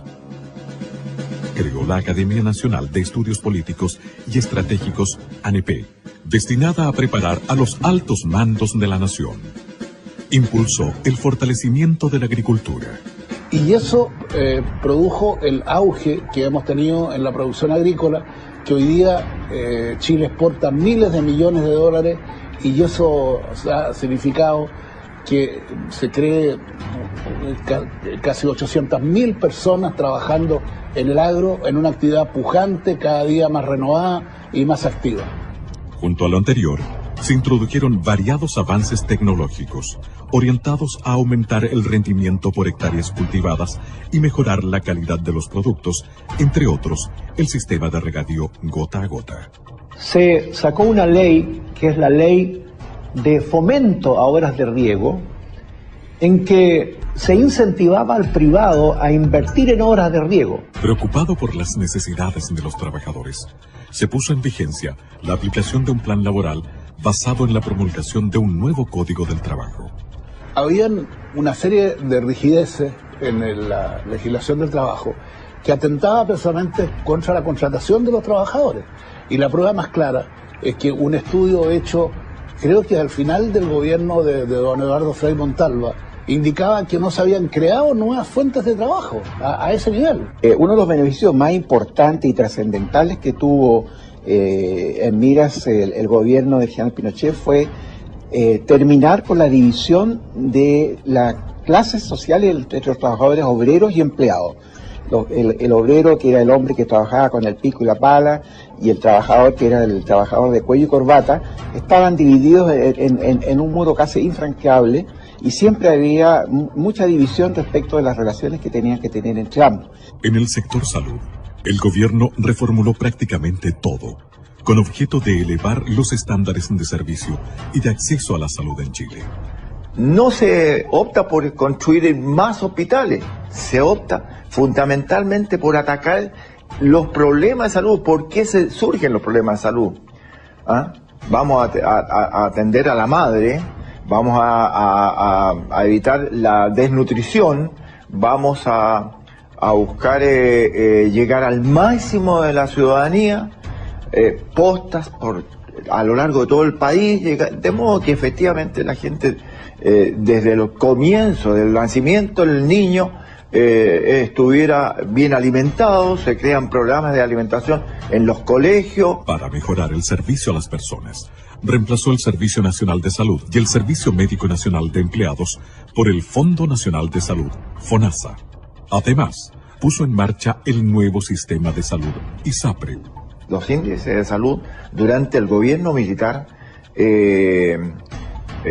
reconocidos no por el mismo gobierno militar ni por el Instituto Nacional de Estadística, sino que por la Organización Mundial de la Salud. Los índices estaban cercanos a los países desarrollados. Las innovaciones alcanzaron también al área previsional, reemplazando un sistema de reparto en manos del Estado por una gran reforma, creando un nuevo sistema de pensiones de vejez, invalidez y sobrevivencia. Usted comprenderá que si las cajas de previsión estaban quebradas todas las cajas de previsión, el sistema previsional chileno no es que lo hayan inventado porque había que reinventar uno nuevo por ponerle nombre, era porque estaba todo en el suelo. El manejo de fondos pasó a manos privadas a través de las administradoras de fondos de pensiones, AFP. Al mismo tiempo que es efectivo y eficiente, y que es copiado por muchos países del mundo, permite generar en Chile una tasa de ahorro excepcional, de luego en Latinoamérica. Modificó el sistema educacional chileno con objeto de vincularlo con la realidad laboral y productiva del país, a través de la Ley Orgánica Constitucional de Enseñanza LOCE, que establece los requisitos mínimos que deben cumplir los niveles de enseñanza básica y media. Antiguamente teníamos alrededor de 100.000 alumnos en la educación superior, llegamos a 300.000 alumnos en la educación superior, abriendo las posibilidades de la universidad a muchos chilenos. Estableció la beca Presidente de la República, que ha sido útil para la formación de excelencia y reforzamiento de las nuevas generaciones en centros de estudios en Chile y en el exterior. En 1980, tras varios años de estudios y redacción que comenzaron en 1974, el gobierno de las Fuerzas Armadas y de Orden sometió a la opinión de la ciudadanía el texto de la nueva Constitución de la República de Chile, a través de un plebiscito que convocó sin distingos políticos partidistas a todos los chilenos residentes en el territorio nacional. Total nacional. Votos sí, 3.300.000. 943.068. Votos no, 1.729.018.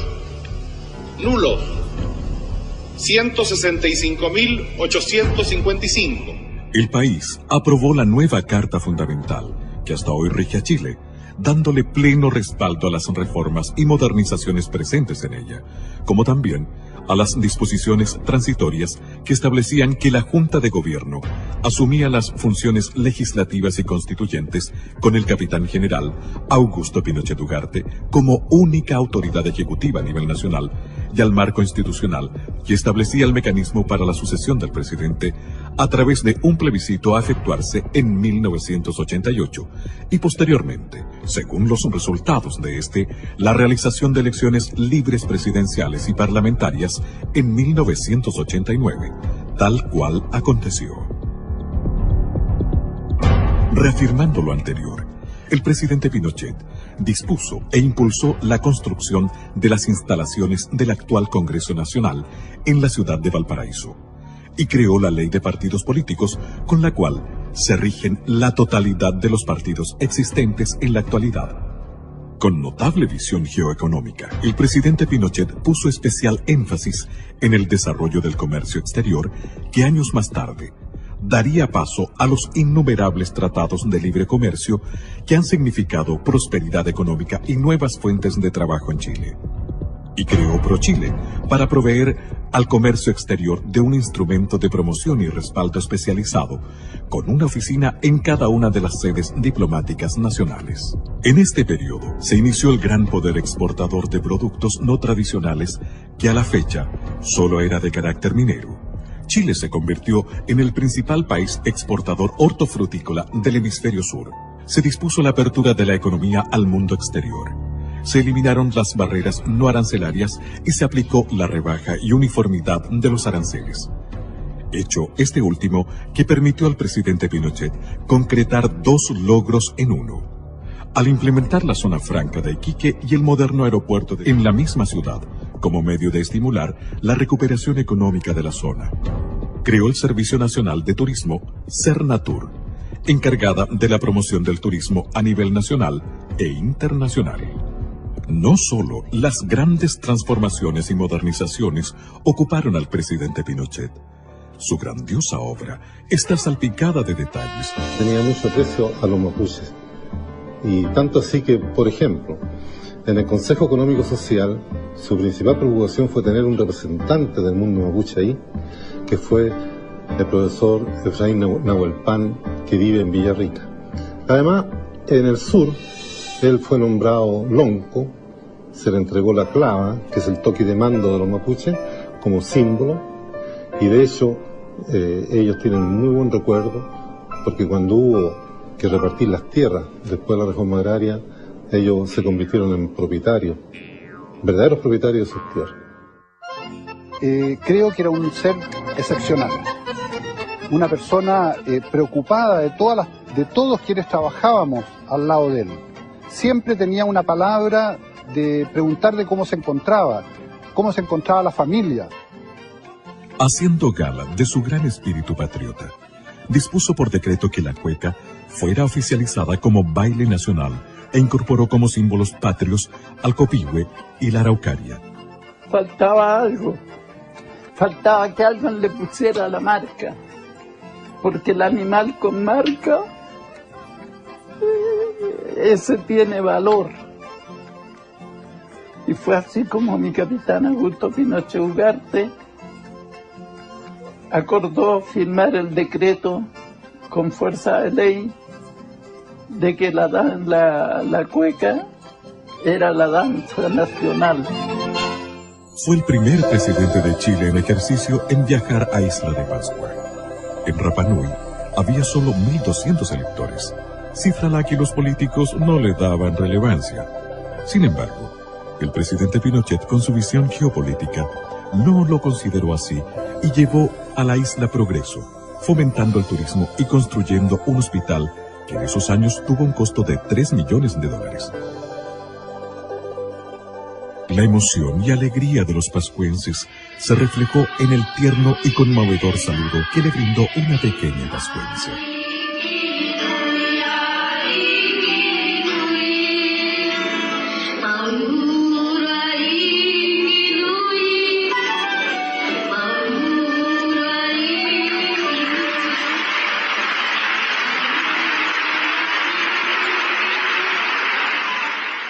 Es dable destacar que durante el gobierno del presidente Pinochet, en Chile se realizó la mayor cantidad de obras públicas y sociales que se haya gestado antes en el país. Se creó e instauró el innovador sistema de subsidios de gobierno anteriormente inexistente, como método para facilitar el acceso de los chilenos a vivienda, salud, educación, pensiones y otros bienes. Se inició la erradicación de las poblaciones marginales, trasladándolas a lugares más saludables y hospitalarios. Se construyeron 550.000 viviendas que beneficiaron a 2.600.000 personas, entregando además 309.000 subsidios habitacionales. Fíjese que cuando asumió el gobierno militar, en agua potable había una cobertura de un 68%, y eso se entregó después de 17 años con una cobertura del 98% de la población chilena que tenía alcantarillado. De agua potable, perdón. Y alcantarillado había recién un 35% de cobertura cuando asumió el gobierno militar, y se entregó con un 75%. Dispuso la construcción del embalse El Toro, las centrales hidroeléctricas de Colbún Machicura e inauguró 2.875 plantas eléctricas, potenciando el desarrollo del país y mejorando los estándares de vida de cientos de pueblos y ciudades que tuvieron acceso a la electricidad. Bajo su presidencia se construyeron 2.155 kilómetros de caminos y 450 nuevos puentes. No conozco ninguno de los puentes que se hicieron durante nuestro gobierno que se hayan caído por algún problema, como también han sucedido últimamente. Impulsó, construyó y puso en marcha el Metro de Santiago, con 36 estaciones y 50 trenes. Creó la DIGEDER, hoy Chile Deportes, como un ente necesario para normar y estimular el deporte en todo Chile. Con cálida dedicación, apoyó a la primera dama, señora Lucía Iriart de Pinochet, en la exitosa creación del voluntariado femenino, cuya obra se mantiene vigente en todo el país para beneficio de los más débiles y desvalidos, y que ha contribuido a la valoración de las mujeres como importantes artífices en el desarrollo social, político y administrativo del país. En 1974, cumplió el compromiso que hicieran a la Virgen del Carmen los padres de la patria, el que por más de un siglo y medio estuvo pendiente, levantando en su honor el templo votivo de Maipú, en el sitio donde libró la batalla decisiva por la independencia de Chile. Yo creo que el gobierno militar sentó las bases para que se construyera un Chile moderno. Y yo creo que eso es lo más importante del gobierno militar. Además, durante este periodo, el gobierno chileno evitó 2 conflictos bélicos internacionales, una guerra con Perú y una guerra inminentemente con Argentina, sin ceder jamás ni un centímetro de territorio. Yo conociendo esto, ¿no es cierto?, sabiendo que venía un periodo crítico, reuní a las autoridades de Punta Arenas, y ahí me acuerdo bien claro que le dije que la guerra era lamentablemente inminente. Nosotros tuvimos, si mal no recuerdo, 3 o 4 meses en los canales del sur, con toda la inclemencia del tiempo, preparados para lo peor. Recuerdo perfectamente que el comandante del buque formó la dotación y fue con arenga. O sea, nosotros definitivamente zarpamos al combate. Era un buque, para ponerlo en palabras simples, un buque señuelo de misiles. O sea, era el buque que de alguna forma iba a atraer a los misiles de la escuadra enemiga con la cual nos íbamos a encontrar a las 7 de la mañana.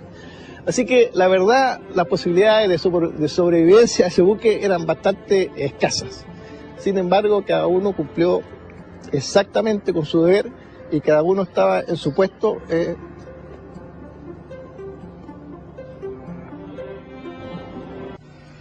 Y muchas veces, señores, tuve que soportar la tensión de ver cómo la República Hermana de Argentina efectuaba ejercicios, acciones de guerra hasta la línea de frontera. Y ahí fue cuando en esa oportunidad le manifesté al señor presidente Videla que mientras hicieran ejercicios hasta la frontera no había problema. Pero ahí sí pasaba la línea de frontera. Ahí sí pasaba. Recibí esa orden que estaba escrita directamente que a Pinochet. Y decía más o menos lo mismo. Ante posible acción ofensiva de fuerzas argentinas, defenderá su zona jurisdiccional combatiendo hasta el último hombre. Esa es la misión que yo, como comandante en jefe, recibí. No hay ser humano en el mundo que odie más la guerra que no sea el militar. Porque el militar conoce la guerra desde adentro y en profundidad. Que aquel magallánico que creyera no tener la capacidad, la moral, la fuerza anímica para resistir a la acción de una guerra, les pedía, pero no lo podía ordenar porque no había declaración de guerra, les pedía que dejara la zona. Estuve con la observación en el aeropuerto y en el puerto durante una semana para ver cuántos magallánicos abandonaba Punta Arenas. Ni uno. Ni uno. Obviamente las circunstancias fueron variando, pero la buena voluntad, también con un impulso que vino del Vaticano, evitó que nuestros países hermanos desde siempre entraran en un conflicto bélico. En 1987, Chile recibió la ilustre visita de su santidad, el Papa Juan Pablo II, principal artífice mediador en el Tratado de Paz entre Chile y Argentina. Si hay una imagen que todos los chilenos recordamos de aquella ocasión, es la de su santidad el Papa Juan Pablo II en los balcones de la Moneda acompañado del presidente Pinochet, ovacionados por una multitud congregada en la Plaza de la Constitución. Ese mismo pastor, jefe de la iglesia en el Orbe, que tras reunirse con el presidente Pinochet por 3/4 de hora, en vez de los 20 minutos programados por agenda, se reunió con los obispos de la iglesia chilena y en ese encuentro privado les dispuso su total presidencia y participación en la marcha política del país. Años después, su santidad Juan Pablo II envió una carta personal felicitando y dando su bendición al general y su esposa, señora Lucía, por cumplir 50 años de matrimonio. Y no podía ser de otra manera. Pinochet fue un católico observante que durante todo su periodo de gobierno respetó e hizo respetar los valores de la Iglesia, como también el de los otros credos religiosos. Oye, ¿te conviene que hayan caballos? Oye, mami, me dijiste que había motos. No, sí hay. Llegamos, al fin. Ay, ay, ay. Apúrate. ¿Está buena la vista? Mira, la verdad es que está bonito, ¿ah? Sí, igual hemos invertido tiempo acá. Mira este paisaje, Samuel, miren. Miren la maravilla, la panorámica. Mira. Y ese letrero dice Carretera Austral, Augusto Pinochet Ugarte. Qué espectacular, ¿te gusta? Una maravilla. Cientos de kilómetros de carretera que antes de Pinochet eran intransitables. Oye, Tata, Sí. ¿tú crees que después de todo esto la gente dejó de hablar mal de él? No, hijita. El dicho es que el mal nunca descansa. Entrega del país a los políticos. Venganza e inmortalidad. Tal como estaba establecido en la Constitución Política de la República, aprobada por los chilenos en 1980, el gobierno del presidente Pinochet llamó a un plebiscito en 1988 para conocer la voluntad ciudadana respecto a la continuidad del régimen o al traspaso del poder a la clase política. A querer un dictador fijarse plazo. En este momento fíjate que estamos a un paso, me han nominado y estamos a un paso de llegar a efecto plebiscito. ¿Cuál es el ansia de poder que tengo yo? Una alianza circunstancial e instrumental de las fuerzas políticas adversarias, unidas a una campaña publicitaria nacional e internacional sin precedentes, inclinó la balanza hacia la entrega del país a los políticos. Que por sobre la contingencia está Chile y sus valores permanentes. En consecuencia, acatamos los resultados que el país ya conoce. Esa imagen, que yo cuando era senador también la viví, cuando el general Pinochet le entrega la banda presidencial a Elwin, ningún gobierno de facto que yo conozca ha hecho eso. Y eso no se ha resaltado convenientemente.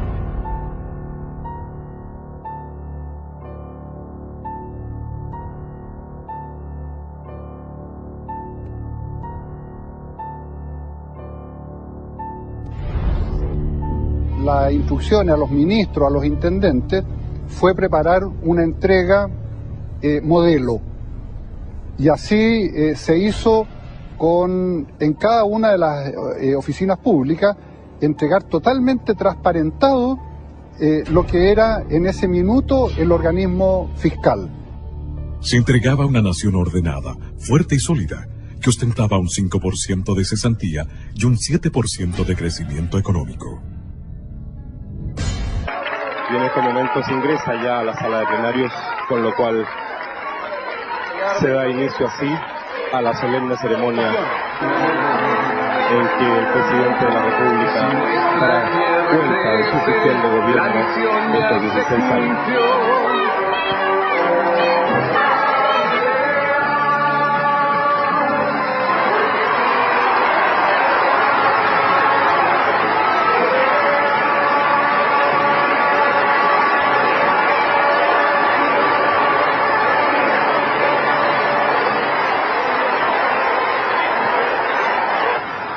Compatriotas, hoy puedo decirles con plena tranquilidad de conciencia y gran satisfacción que la misión emprendida en septiembre del año 1973 se encuentra totalmente cumplida.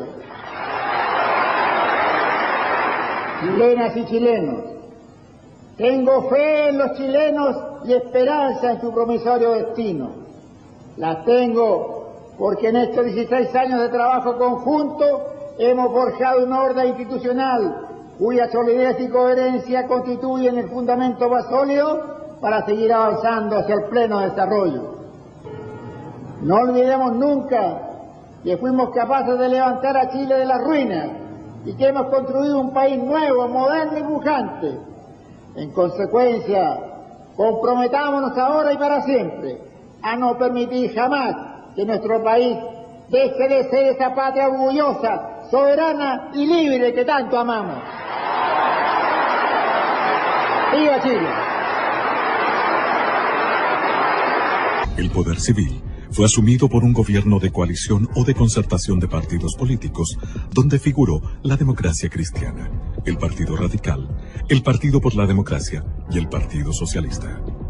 Patricio Elwin, su primer presidente, confirmó la institucionalidad vigente del gobierno militar al realizar solo algunos cambios superficiales, aunque prometió una transición negociada, justa y prudente. A poco andar, creó la Comisión Rettig, so pretexto de primero conocer la verdad antes de establecer la reconciliación. Porque en Chile no somos todos iguales. Aquí la ley, y sobre todo la ley penal, se aplica para un lado y no para el otro. Les quiero recordar, sobre todo a los jóvenes, y les quiero decir, porque es así, que la ley de amnistía, que es una ley vigente en Chile, se aplicó a más de 1.400 personas. Se aplicó, vale decir, 1.400 personas salieron en libertad. Ahí salieron la gran mayoría terroristas, delincuentes, y cuando se trató de aplicar a militares y carabineros, el Poder Judicial negó esta condición y no la aplica. En nuestros días, dirigentes del Partido Comunista Chileno siguen afirmando que no descartan el empleo de la lucha armada. Don Patricio Elwin hizo uso de una facultad constitucional de aplicar un indulto. Y en lo que se refiere al personal militar que se encuentra procesado, que se encuentra condenado, y a alguno que ha muerto en la cárcel, se ha estimado por quienes tienen el poder político de no aplicar esta facultad que es discrecional del presidente de la República o no legislar a este respecto. Olvidando la experiencia del asesinato de Pérez Sujovic, el presidente Elwin indultó a los terroristas que habían estado en este bando. Bajo su mandato, murió asesinado por estos terroristas el senador Jaime Guzmán. 4 años después, otro demócrata cristiano, Eduardo Frei Ruiz Tagle, inició el segundo gobierno de la Concertación. Buenos días, guardia. ¡Buenos días, mi general! Durante su periodo, el general Pinochet asumió como comandante en jefe del ejército, cargo que dejaría más tarde para integrarse al Senado de la República como senador vitalicio.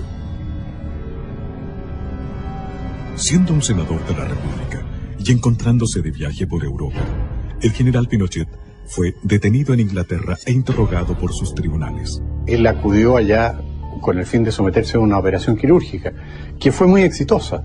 O sea, si no hubiera sido por este episodio desatado por el juez socialista, digo juez socialista porque había sido diputado socialista, Baltasar Garzón, y un íntimo colaborador de Salvador Allende, como fue Joan Garcés, que promovió esta acción, de concierto con Garzón. Entonces, ellos dos urdieron esto y enviaron un oficio al gobierno socialista inglés. Los laboristas gobernaban en Inglaterra en ese momento. Entonces fue una alianza política que en el fondo se tradujo en el secuestro del general Pinochet. El juicio mismo en Londres fue una cosa grotesca, ¿se fija? Porque tanto ustedes se acuerdan que se recusó un juez y se ganó esa recusación. Yo creo que eso fue una vergüenza mundial, un escándalo, realmente un escándalo. Y además en violación de toda la legislación conocida, porque el general Pinochet tenía inmunidad oficial, o sea, él como ex jefe del Estado y además con un pasaporte oficial del gobierno chileno no podía ser detenido. La noticia de su detención provocó gran revuelo mundial. Los medios de comunicación marxistas y socialdemócratas connotaron el hecho como un triunfo de la democracia. Y queremos decirle al juez Garzón que lo entienda muy bien. Chile ha sido, es y será siempre un país libre y un país soberano.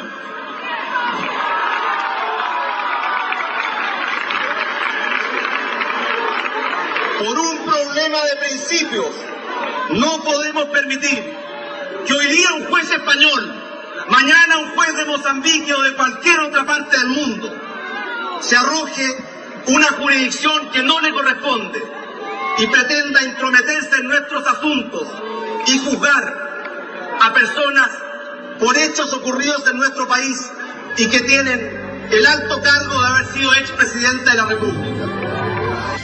Dentro de los sentimientos de apoyo que provocó en nuestro país el secuestro del general Pinochet en Londres, fue el que unió por esos días a las barras bravas del fútbol profesional, la Garra Blanca de Colo-Colo y los de abajo de la Universidad de Chile, los que jugaron un partido amistoso de baby fútbol pidiendo la libertad, y en el acto de conmemoración del 11 de septiembre que se realizó ese año se dieron un fraternal abrazo. Durante su calvario, el matrimonio Pinochet recibió la visita de la primera ministra británica, Margaret Thatcher. Las imágenes de este cálido encuentro se mostraron al mundo entero y mucha gente, en distintas latitudes, comenzó a preguntarse acerca de lo que pasaba verdaderamente en Chile. Después de visitar al general, al día siguiente, como digo, me recibió la señora Margaret Thatcher en su casa. Entonces ella me dijo: así que usted no tiene entrevista con ninguna autoridad de gobierno, ¿no? Le dije: señora, yo no vengo con esa misión ni con esa intención. No, me dijo, yo creo que usted debe tratar de reunirse con alguien, porque es bueno que a lo mejor el gobierno inglés conozca un poquito la visión real de lo que está pasando en Chile. Gestionó una entrevista con una persona que trabajaba en el gabinete del primer ministro. Llegué a la oficina de este caballero y fue muy atento, me recibió y estuvimos conversando un momento. Así que me permití en ese momento decirle, mire, yo le agradezco que me haya recibido, solamente venía yo a visitar al general, que está acá, pero ya que tuve esta oportunidad, le voy a expresar, y creo que es bueno que usted lo sepa, el sentimiento de mi institución, que es la que yo represento. Y quiero ser bien claro en eso.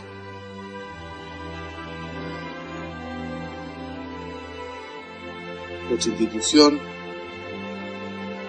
nunca más va a confiar en Inglaterra. Lo de Londres fue terrible, pero fue algo inesperado, absolutamente, en el primer momento.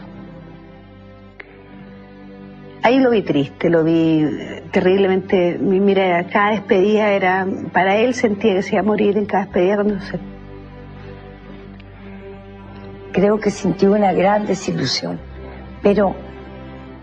Y también temor que a lo mejor no muriera en su tierra. Estaba lejos de su patria, porque él no... Para él morir lejos de su país, no mirando la cordillera, era una cosa horrorosa. También impactó la masiva presencia de connacionales que viajaron a darle su apoyo al general Pinochet, enfrentándose en las calles de Londres a una orquestada movilización internacional. Y teníamos que demostrar que él también tenía un gran apoyo, que era muy querido en Chile. Y la verdad que el grupo humano de gente que fue, estábamos todos muy compenetrados y muy con ganas de poder de decirle a él y al mundo que efectivamente él no estaba solo. Y alguna vez lo vi comiendo una empanada chilena hecha por mí y llorando como hombre, llorando de emoción. Y justamente fue para el 18 de septiembre, donde cantamos el himno nacional y todos llorábamos de emoción y de pena de lo que estaba pasando con él, que lo pasó muy mal. Y la verdad que fueron momentos súper fuertes, ¿eh? Y la gente, incluso la gente que vivía allá, los chilenos, nos miraban y no podían creer, decían cómo había gente que había venido de tan lejos a demostrar su cariño por él. Cuando yo acompañaba a mi capitán general en Londres, cuando lo fui a cocinar, lo que le dolía a él eran los traidores. Porque me decía, Coquito, los comunistas siempre me odian, tienen derecho, pero los que me cargan son los traidores. Así que usted, si alguna vez le dio la mano y él se la dio con cariño, no puede traicionarlo, porque está traicionando a su país. Y eso me duele a todos los que tenemos buena memoria. Así que, ojo, porque la cuenta se pasa. Los políticos tienen que saber a dónde van. Y espero que conduzcan bien este país, porque lo veo bastante complicado. En diciembre de 1998, desde Londres, el general Pinochet envió a los chilenos una sentida carta. A través de sus párrafos, es posible avisorar la absoluta claridad que él tenía acerca de las razones y de los gestores de su detención. Impedido de regresar a mi país y viviendo la experiencia más dura e injusta de mi vida, expresaba la carta, quiero agradecer a mis compatriotas todas las nobles muestras de cariño y apoyo que me han dado.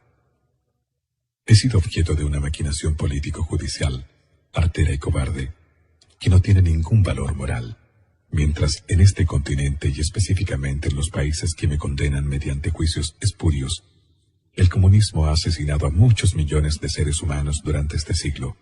A mí me persiguen por haberlo derrotado en Chile, salvando al país de una virtual guerra civil. Ello significó 3.000 muertos, de los cuales casi un tercio son uniformados y civiles, que cayeron víctimas del terrorismo extremista. Más adelante, aclaraba, si con mi sufrimiento se puede poner fin al odio que se ha sembrado en nuestro país, quiero decirles que estoy dispuesto a aceptar todos los designios del destino con la más absoluta confianza que Dios En su infinito amor, sabrá hacer fecundo este sacrificio que le ofrezco para que triunfe la paz, y en el amanecer ya del nuevo siglo, sean los chilenos un pueblo unido y reconciliado como el que siempre soñé alcanzar a ver. Finalmente, Inglaterra dio cuenta a tiempo que su justicia no podía ser dirigida por un juez español que estaba gastando su presupuesto y prestigio y que ello no la llevaba a nada beneficioso. Era arbitrario, o sea, no tenían por qué tenerlo preso los ingleses. Gracias a Dios que fueron los ingleses y no los españoles. Fue una gran emoción saber que volvía, y también a la vez algo increíble, porque no podíamos creerlo después de tanta tensión, tanto momento difícil. Fue como fue el término de una pesadilla. Y ya el hecho de ver en la televisión cuando el avión despega en dirección a Chile, ya fue como, bien, era verdad, en realidad. El gobierno dispuso que el general Pinochet no fuera recibido con los honores que merecía, y que miles de adherentes esperaban que así fuera. Sin embargo, el general comandante en jefe del ejército, Ricardo Isurrieta, lo recibió como correspondía. Era senador de la República, expresidente, había sido excomandante en jefe. Entonces, el hecho que estuvo tanto tiempo en Londres para nosotros era una situación que no era grata. Las imágenes de esta recepción, al ser publicadas en la mayoría de los medios de comunicación internacionales, de nuevo hicieron cavilar sobre lo que verdaderamente había sucedido en Chile. La historia de Chile no comenzó el 11 de septiembre. El 11 de septiembre es el día último en que Chile se destrozaba y se caía a pedazos. No amanecieron con ganas de tomarse el poder. Lo que hicieron fue a petición de la inmensa mayoría de chilenos, incluso de aquellos que hoy día dicen que no, incluso de aquellos que en ese momento fueron a dejar su anillito y dieron plata y hoy día dicen que no. Incluso con ellos, incluso aquellos que fueron parte del gobierno militar entre 1973 y 1975, como fue la democracia cristiana, y que no intenten decir que no, porque la historia no se puede falsear.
Fue un hombre que tuvo críticas en el camino. Yo no fui ajena a ella, lo reconozco con hidalguía. Pero como se lo dije en privado, hoy día se lo repito en público. ¿Cuántas de mis críticas hoy día tengo que decirle, presidente, tenía usted la razón? Durante el gobierno de Eduardo Frei, hijo, se modificaron los textos de educación y se estableció en ellos que la violencia en el país había sido iniciada solamente por los agentes del Estado, en tiempos del general Pinochet. El cambio en los textos de educación fue una clara demostración de querer borrar de la historia el periodo de guerra irregular que se mantuvo vigente por casi 30 años en Chile, con algunos momentos más álgidos y duros que otros. El presidente Eduardo Frei Ruiz-Tagle, lamentablemente, con la anuencia del mando militar, tratando quizás de dar señales de consenso reconciliador, estableció una mesa de diálogo, con lo que se judicializaron todas las causas militares. El perjuicio mayor fue para los militares que habían actuado directamente en la lucha contra la actividad terrorista. Esas personas comenzaron a ser procesadas y están muchos de ellos están todavía detenidos, presos, condenados, con una justicia muy extraña. Hoy día, los militares que dieron garantía y seguridad al país permanecen encarcelados sin que se vislumbre todavía una salida. Evidentemente uno ve una acción insidiosa, porque acá uno escucha permanentemente la mitad de la campana, la mitad de la historia. Yo le dije al principio de esta entrevista que la verdad contada a medias termina siendo una vil mentira. Entonces, ¿por qué no juzgamos a la otra parte también? Yo no estoy diciendo, ningún camarada dice, no tenemos que ser sometidos a juicio, pero a juicios justos. Mire, yo no quiero entrar a juzgar a los jueces porque ellos es un poder del Estado que es independiente, pero me parece que con el tiempo va a haber una recapitulación aquí en la forma en que ha actuado la justicia, que creo que no ha sido la mejor. Mi opinión personal es que simplemente aquí se ha aplicado un doble criterio en lo que dice relación con la aplicación de tratados internacionales, pero ahí está la Corte Suprema, que hasta hace 10 años lo aplicó de una manera y ahora lo aplica de otra manera, con las mismas normas legales que estaban vigentes ahora y antes.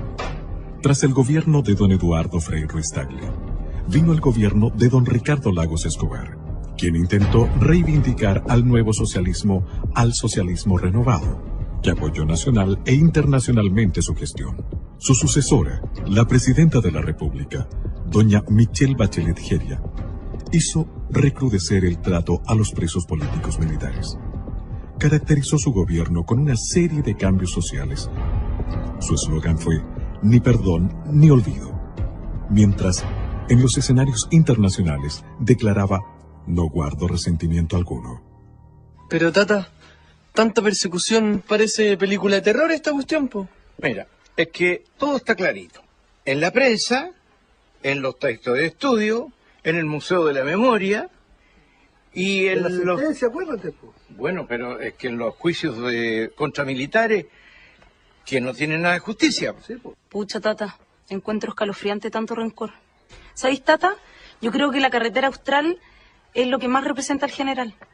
Abriendo caminos, dejando huellas donde antes nadie lo había intentado. Estamos de acuerdo, mi niña. En todas las épocas han habido grandes hombres que han abierto caminos y han dejado huellas imborrables. El 24 de diciembre del año 2006, semanas después del fallecimiento del general, la Fundación Augusto Pinochet dio a conocer una carta del exmandatario en la que, en uno de sus párrafos, se dirige especialmente a las nuevas generaciones, aclarando: Chile empezó a arder y se encajonaba sin escape. Objetivamente, en mi concepto, a 3 posibilidades. Esto que lo entiendan las nuevas generaciones nacidas con posterioridad a la crisis. A una guerra civil sin cuartel, de ventana a ventana, con miles y miles de personas muertas, a la imposición de una dictadura llamada del proletariado ideológicamente marxista-leninista, con la pérdida total de libertad política y del Estado de Derecho, y a una reacción conjunta de civiles y militares para eliminar tajantemente las anteriores. Nadie discute que la inmensa mayoría de la población se inclinaba por esta última alternativa. En otro párrafo de esta carta, el general aborda de manera frontal el tema de las muertes y los desaparecidos. En muchas muertes habidas y en los desaparecidos de cuerpos, es muy posible que no se logre jamás un conocimiento acabado del cómo o por qué ocurrieron. No se puede descargar con simpleza la responsabilidad de un sinnúmero de extralimitaciones porque no hubo un plan institucional para ello. Los conflictos graves son así, fuentes de abusos y exageraciones. En los enfrentamientos habidos en la historia, el resultado en cuanto a pérdidas de vida y las deshumanizaciones son parte de su definición. Finalmente, la carta concluye con una exclamación que parece surgir desde el alma misma del general Pinochet. Cómo quisiera que no hubiese sido necesaria la acción del 11 de septiembre de 1973. ¿Cómo hubiese deseado que el presidente Salvador Allende no hubiera incubado en su ideario el propósito de transformar a nuestra patria en una pieza más del tablero dictatorial marxista? Esta misiva, conocida en forma póstuma, no hace sino engrandecer la imagen de Augusto Pinochet, a juicio de algunos analistas internacionales, como lo menciona en su obra el escritor italiano Mario Spataro. El mundo, poco a poco, está comprendiendo y valorando la verdad de los hechos que acontecieron en Chile, y la imagen del general Pinochet está comenzando a tomar su real dimensión de estadista y patriota. También lo cree así Paul Johnson, destacado escritor e historiador inglés, que señala textualmente en su obra: la gente debe estar de acuerdo en diferir sobre los héroes. Yo admiro enormemente a Chile y su gente, y me preocupé cuando mi amigo Salvador Allende se hizo presidente y abrió el país a las hordas de radicales armados de todas partes del mundo. Así que aplaudí la toma del poder por parte del general Pinochet. Pero al evitar la transformación de Chile en un satélite comunista, el general se granjeó el furioso odio de la Unión Soviética.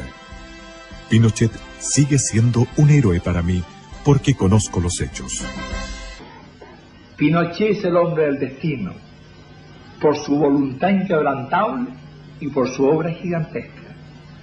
Forjador en lo fundacional del régimen, conductor de la transición y realizador de la futura consolidación y de la entrada de Chile en una nueva era.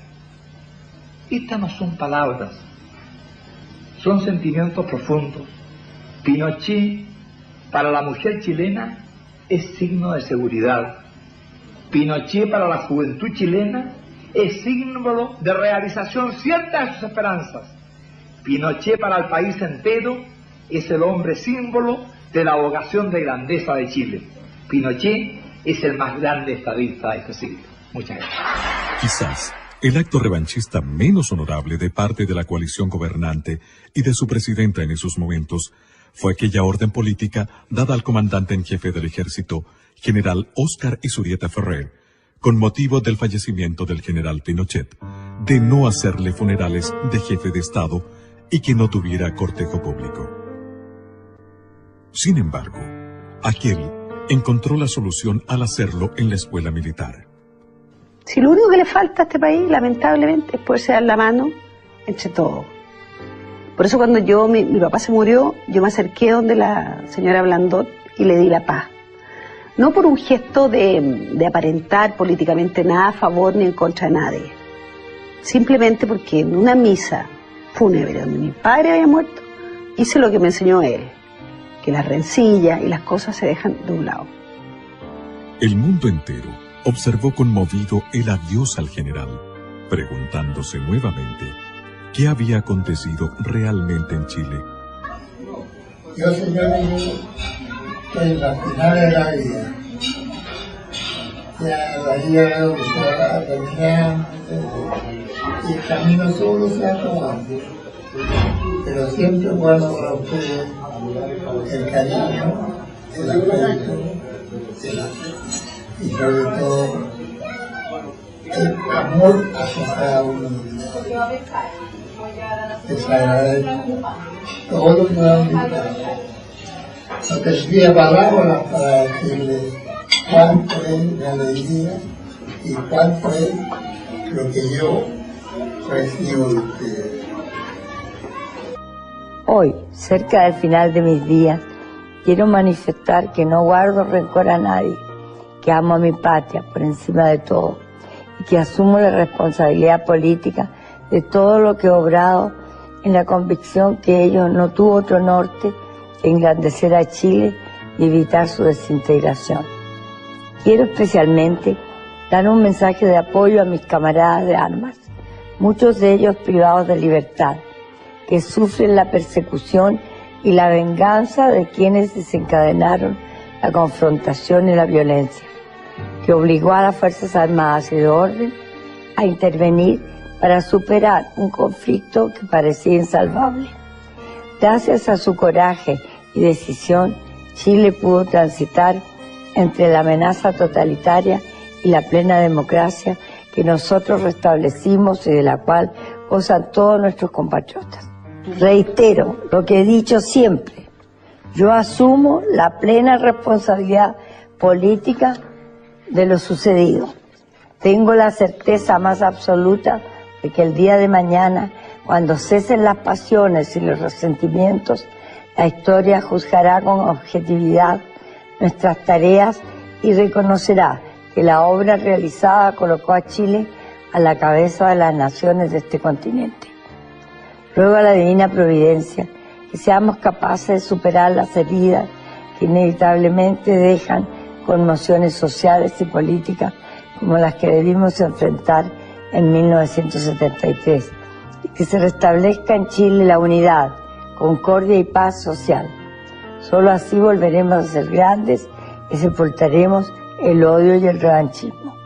Muchas gracias a todos ustedes por la lealtad y la gratitud que guardan para con este viejo soldado, a quien la patria lo colocó en una encrucijada histórica que logramos resolver con el apoyo y respaldo de sus camaradas de armas y del heroico pueblo chileno. ¡Viva Chile!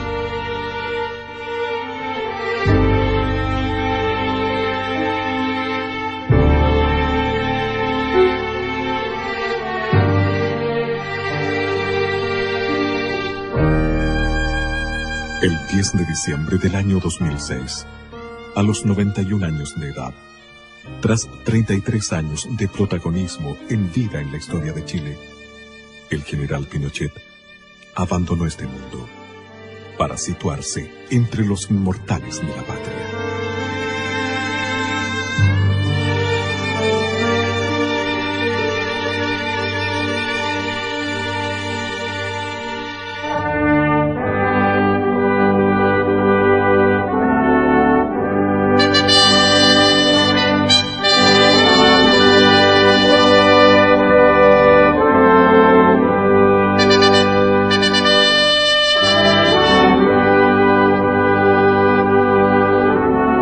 Cientos de presidentes serán olvidados.